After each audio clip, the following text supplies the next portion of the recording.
one who's stuck in the realm of right and wrong, okay, not okay, liking and disliking, will never know the texture of love. Rumi is a lover. So he's talking a language which doesn't belong to right and wrong. Rumi is talking about a field or a realm beyond right and wrong, which if he works up his love, when it becomes intense enough, once in a way he gets to that realm or that field that he's talking about.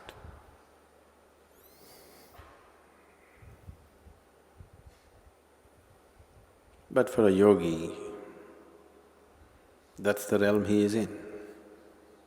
Once in a way he comes down to the realm of right and wrong when he has to deal with the world. Otherwise, that's where he is.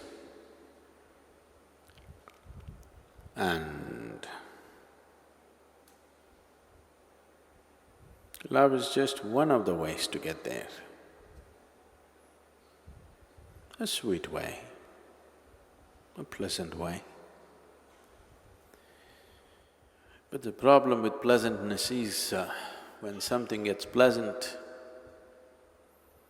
for a lot of people, the journey gets pleasant, they'll never make it to the destination. It's unfortunate. It's wonderful if the journey is pleasant. It's the best way, the most intelligent way to get to the destination is making the journey pleasant and beautiful. But unfortunately, most people will not make it to the destination if their journey gets very pleasant. They'll park themselves right there in their pleasantness. Once you start distinguishing between pleasantness and unpleasantness, how can you escape right and wrong?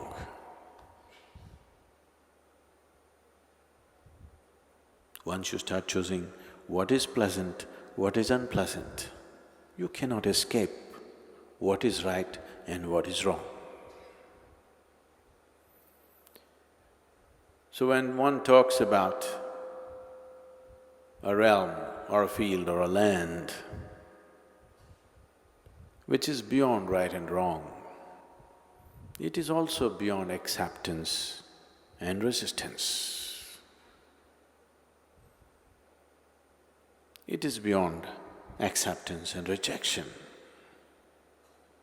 You can accept and reject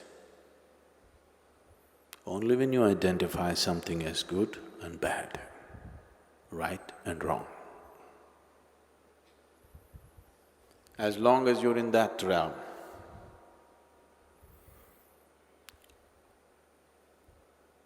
you will enjoy likes and dislikes. If you are placed in that which you consider as good, you'll enjoy that. If you are placed in that which you consider as bad, you will suffer that. In this state, this generally, here in this culture, we just dismiss this as rajas. Rajasic means like and dislike, pleasantness and unpleasantness, right and wrong, all these things. This state is very important for conducting the affairs of the world.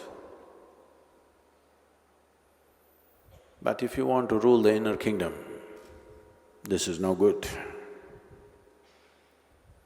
If you want to be some kind of a boss, some kind of a king in this world, you must know what's right and wrong. You must know what's good and bad. If you can't discriminate, you cannot rule this world. But if you want to be a king of the inner world, then if you are in this right and wrong, you will never get there. that will not be your realm. You can think, you can emote, because thoughts and emotions belong to this. The moment you think, you cannot think beyond right and wrong. You cannot think beyond good and bad. So your thoughts and your emotions belong to this realm of right and wrong. Once you're beyond that and you're in a field of where there is no right and wrong, there is no thought, nor is there emotion in this. Oh, is life barren? No thought, no emotion. Is life barren? No.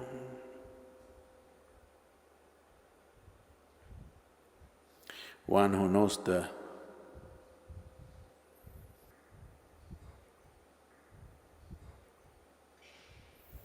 boundless ecstasy of nothingness, for him the taste of thought and emotion is very puny.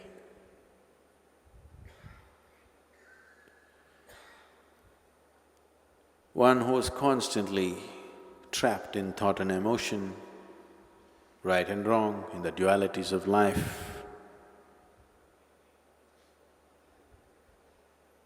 because he doesn't know any better and he doesn't know how to get beyond this, he has to celebrate this somehow. He has to eulogize this. He has to make this the highest.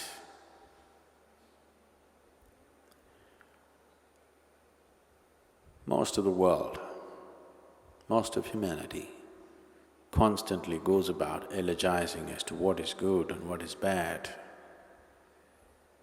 good qualities, bad qualities. This is what is loved and respected and acknowledged in the world. Simply sitting here, called stupid, no good. Once there is no right and wrong, it is not only that there is no thought and emotion, there is also not much room for action. If action comes, it comes only as a response to what's around. That is, the need for action is completely gone in that person. The need to love or hate is gone in that person. So do not understand being beyond right and wrong is a state of love. No. It is well beyond love. To put it very simply, to put it in a terminology that is hugely corrupted, we can call that yoga, where everything has become one. Love is just an effort to get there. Love could be an escalator, but not the first floor. It is not a higher floor, it is just an escalator. But sometimes, if you are walking in the opposite direction, you could be on an escalator forever and not get anywhere. This happens in the airports, there are moving tracks. If you get onto the opposite one, you can walk forever, not get anywhere. Today people are hugely attached to this kind of moment, and that's why treadmills have become so popular.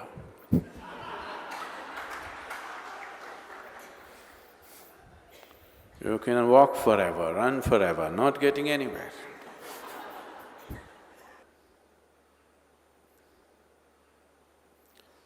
There is music on it, there is video on it, it is also telling you you're getting healthier by the second, but you're not getting anywhere. I didn't call this love, I call this untouchable. Untouchable either means you're unwilling to touch it or you cannot touch it. You're incapable of touching it. There is a land that is beyond right and wrong. When you get to that land and lie there, humans who live for bread and toil to be what they are not will strive to hide their jealousy with mocking talk, and the gods will descend to be in the company they wish to be. Once you have reached that land beyond right and wrong, you never have to worry about making a mistake or going wrong. So once you're in that land, you don't have to worry about making a mistake or going wrong. That's when you live with simple abandon, where to other people it seems like you're reckless. But there's no way to make a mistake, so why should you be careful? When we say Krishna, there are too many misconceptions about Krishna. When we say Krishna, most people only think of butter and girls and flute. Yes? But we must understand that his butter business was all till he was 6 years of age or 8 years of age. So all this girl business only till he was 16 years of age. At the age of 16, when his Guru Sannidhilo made him realize what is the purpose of his life, first of all he left Vrindavan, never again came back. Never again came back to see any of his relatives or the girls or boys of his area. That was the end of it. At 16, he left. When he was leaving, today if we say Krishna, we say Radhe Krishna. Radhe comes ahead of Krishna. Because their love, their intimacy, their romance caught the imagination of a whole culture in the entire subcontinent in such a way that we don't say Krishna Radhe, we say Radhe Krishna. But at the age of 16, he saw her for the last time and never again saw her. And at the age of 16, when he was leaving, he said, I played this flute for you. Now I'm going and not coming back. So, as an offering to you, for the love that you are, I'm going to give this flute to you and never again play the flute again, and he never again played the flute. From then on it was Radha who played the flute. He never played flute after 16. From 16 to 21, he lived as a brahmachari, he took sannyas, lived as a brahmachari, went through severe sadhana. After that, his entire life was committed to marry political life, political process and the spiritual process. Well, it ended up in a disaster, but he did everything possible. These things are never spoken of. In the northern plains of India, he set up over 1,000 ashrams because he wanted spiritual process not to be a separate thing. He wanted spiritual process to be a part of life. As we live, as we brush our teeth in the morning, we meditate. He wanted to bring spiritual process not as a fringe thing, but as a mainstream life, particularly to the rulers of the country, of those many countries that India was at that time. His mission was to spiritualize the political process of the day. So obviously, those days, political process was not a democratic process. So he thought, the most important thing is, if the leadership gets it, then the benefit will naturally come to the people. People who handle other people's lives For example, a king or a prime minister or a president of a country today, or even a CEO of a company because they have hundreds of thousands of people under them, once you have such a responsibility, then every thought that you generate, every emotion that you generate, every action that you perform impacts millions of people's lives. When you have such a responsibility, it's very important you are in a good state. What you think, what you feel must be coming from a certain inner space which will work for everybody's well-being. If I have a narrow view of life, every thought that I generate will damage people's lives, every emotion that I have will damage people's life, actions that I perform and especially actions that I do not perform, which I'm supposed to perform, will cause immense damage to people's lives, isn't it? So he focused only on leadership. He wanted the kings of the day to turn spiritual. Unfortunately, it ended up in a disaster of Kurukshetra, a terrible war which wiped out, an entire generation of men, literally. But still we worship him. Everything that he wanted to create failed with Kurukshetra war. That's one thing he desperately tried to avoid is that war. But the most terrible war happened, and even his own clan all fought among themselves and killed themselves. But we call him Lord, because through all this he was playful, untouched by a terrible reality, a terrible drama that's playing around you, but still untouched. So this we are saying, Lord. This you can also do, isn't it? Whether you are going to become the biggest success in the world or not is subject to many realities. But are you a successful human being? That means, are you able to conduct your life consciously, or if life pokes you, will you become an animal? This is the question. This one question, if you successfully handle, you also we will call you Lord. Namaskaram, Swami. The other day you had mentioned that thought is very necessary for one to take any action. Sometimes I feel the action I've taken is based on a thought that's not mine. Is that possible for someone to plant a thought in my mind, making me think it's mine? None of your thoughts are yours. None of your thoughts are really yours, please see. Thought is something that you generate from implanted information, all kinds of things hitting you.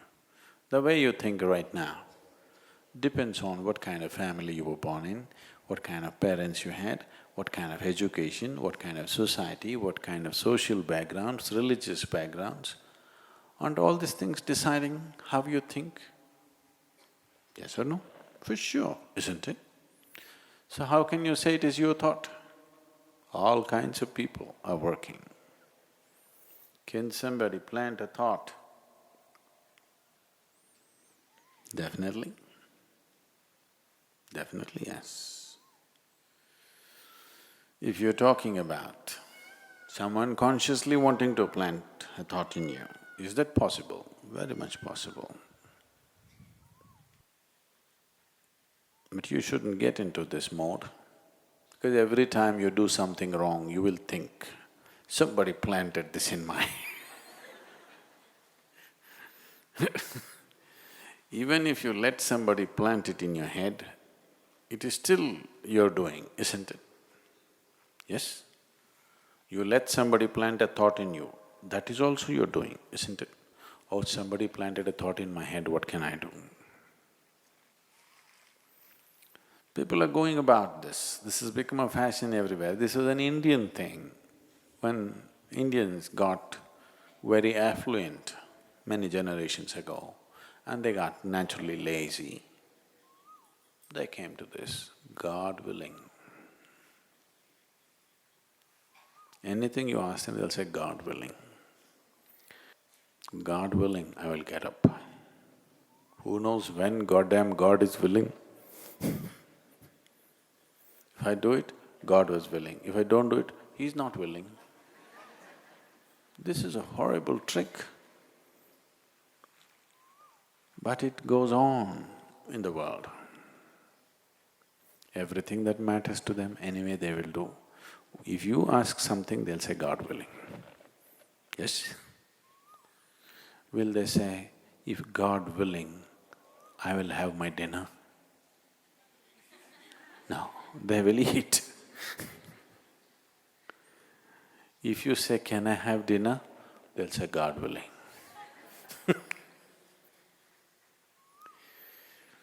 So, can we plant a thought? Definitely we can. In fact, we can plant a whole philosophy into you if you want. Why just a thought? A whole series of thought, a complex series of thought we can plant into your head. But there are different ways of planting a thought. There are dark ways of doing it. There are straight ways of doing it. There are other ways of doing it where a thought is not planted. You are made to think in a certain way, purely for your well-being. This needs to be done.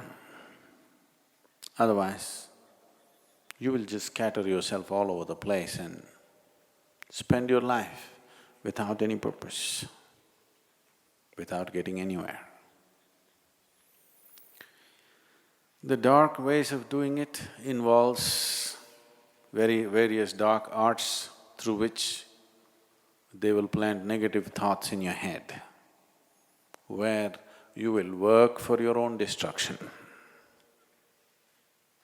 The straight ways of doing it or the school teacher's way, they're trying to tell you, this is better, this is better, this is better, constantly. Or the marketing manager's way, the Coca-Cola, the real thing, the real thing, the real thing, the real thing. Now you say the real thing. If I say the real thing, you'll say Coke. Everywhere it's written around the world, real thing. So, that is just by repetition. It's straight. If you want, you can reject it.